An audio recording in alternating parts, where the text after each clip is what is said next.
सास और ननद का असली मतलब पता चल गया है। जो सांस ना लेने दे उसे सास, और जो जीवन में आनंद ना लेने दे उसे ननद कहते हैं। पहले मुझे अंधेरे से डर लगता था, फिर एक दिन बिजली का बिल आया, अब मुझे रोशनी से डर लगता है। आम आदमी नई बेल्ट खरीद कर उसमें चाहे जितने छेद करा ले, मगर काम में दो ही आते हैं, एक खाना खाने से पहले और दूसरा खाना खाने के बाद। बाकी छेद तो फालतू के होते हैं। जो पति पर हमेशा तनी रहे उसे पत्नी कहते हैं, और जो बैंड की तरह बजने के बाद भी हमेशा हंसता रहे उसे हसबैंड कहते हैं।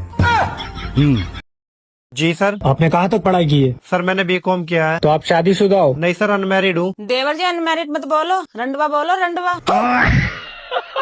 अनमैरिड बोलो।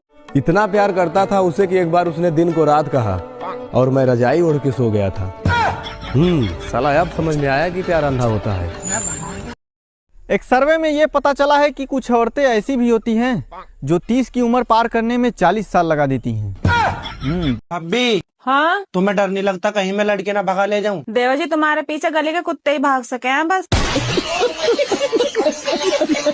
भले ही दूल्हा शादी में तलवार लिए खड़ा रहता है, लेकिन घर में चलती तो बेलन की ही है। Thank you. अगर आप कमाने के लिए शहर में रहते हो और आपकी पत्नी गांव में रहती है, तो जब भी शहर से गांव में जाएं तो किसी बड़े मौके पर ही जाएं, वरना लोग समझ जाते हैं। मुझे एक ऐसी लड़की चाहिए जो संस्कारी हो और सुशील हो, मुझसे बहुत ज्यादा प्यार करे। हरकत है छिनारों वाली और लड़की चाहिए लॉयल। मैं बढ़ूंगा। देवर जी। हाँ भाभी जी। अगर तुम ऐसी जुबान चलाते रहे ना तो तुम्हारी शादी नहीं होने वाली। फिर तुम्हारी कैसे हो गई? दिल के टुकड़े। उन बहनों को भी हैप्पी रक्षाबंधन जो इंस्टाग्राम और फेसबुक पर लड़का से लड़की बनकर बैठे। देवर जी मुझे भी सिखा दो बाइक चलानी। क्या करोगे भाभी बाइक सीख के? क्यों? चलानी तुम्हें जब भी जुबान ही है। भाभी हाँ मान लो तुम काली होगी। हाँ मान लिया। और मैं भूरा हो गया। ना यूँ नहीं मान सकती, ऐसा तो हो ही नहीं सकता। देवर जी हाँ मान लो मैंने तुम्हारी शादी करा दी। चलो मान लिया। हाँ तो अब मुझे मत कहियो मेरी शादी न कराई। अब ये अफवाह कौन फैला रहा है कि जिनकी हाइट छोटी होती है वो गोरे होते हैं, क्योंकि उन तक सूर्य की रोशनी बहुत कम पड़ती है। सास और ननद का असली मतलब पता चल गया है। जो सांस ना लेने दे उसे सास, और जो जीवन में आनंद ना लेने दे उसे ननद कहते हैं। अरे गांधी जी, आज 15 अगस्त है, कृपया हम युवाओं के बारे में 2 शब्द। बेटा तुम्हारी हालत देख के कभी कभी तो सोचता हूँ किन भड़वों को आजादी दिला दी। नर्स की ड्यूटी भी इतनी आसान नहीं होती भाई। जिस मरीज को बचाने के बारे में सोचती है वही मरीज उसे पटाने के बारे में सोचता है। इसीलिए इन सालों का बेड चार्ज ज्यादा आता है।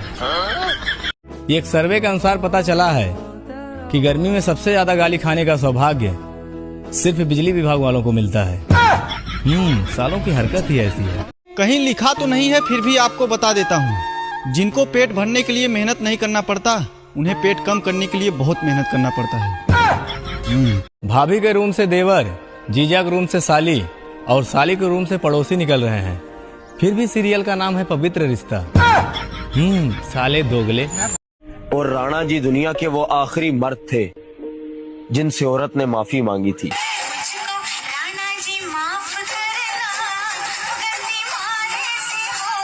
हमारे यहाँ इंसान कपड़े पहनते हैं, देख रहे हो? और हमारे यहाँ इंसान भिंडी पहनते हैं। ये सब क्या देखना पड़ रहा है? कैंची की किचकिच से बाल कट जाते हैं, जबकि बीवी के किचकिच से बाल उड़ जाते हैं।